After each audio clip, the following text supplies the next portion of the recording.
Le fonds Minka a été créé en 2017.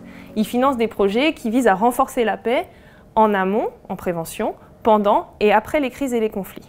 Minka opère dans 4 bassins de crise, au Sahel, sur les pourtours du lac Tchad, en République centrafricaine et au Moyen-Orient. Ces zones d'intervention sont définies pour une durée de 5 ans. Depuis 2017, les crises ont largement évolué.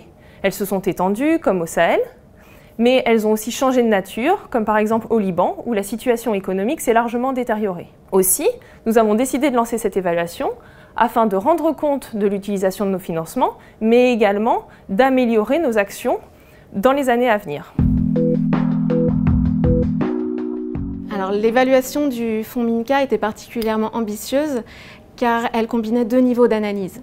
Un premier niveau stratégique qui consistait en l'évaluation du fonds Minka et de ses initiatives, et également l'évaluation de 8 projets qui couvrent l'ensemble des zones d'intervention du fonds Minka. Combiner ces 2 niveaux d'analyse, macro et micro, était un des principaux défis de l'évaluation, ainsi que de recueillir les perceptions sur nos projets des populations bénéficiaires dans des contextes sécuritaires particulièrement dégradés. Grâce à la mobilisation d'experts locaux, nous avons pu quantifier et qualifier les impacts de nos projets sur les conditions de vie des populations bénéficiaires.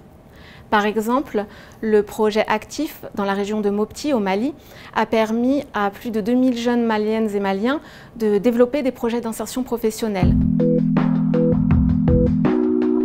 Tout d'abord, l'évaluation confirme que Minka est un outil singulier de l'action de l'AFD et de la France.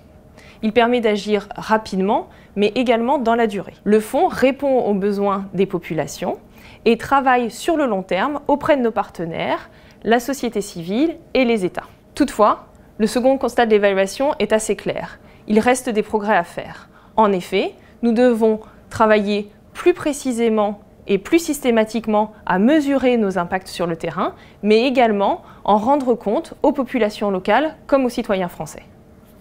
Une dernière recommandation forte de l'évaluation était de poursuivre le travail de production de connaissances sur les contextes et sur les projets afin d'être davantage capable d'en mesurer les effets sur le terrain. Conduire cette évaluation nous a permis de constater la nécessité de travailler avec des experts du Sud pour pouvoir fournir des analyses de qualité et contextualisées sur nos interventions et d'améliorer nos stratégies et nos pratiques.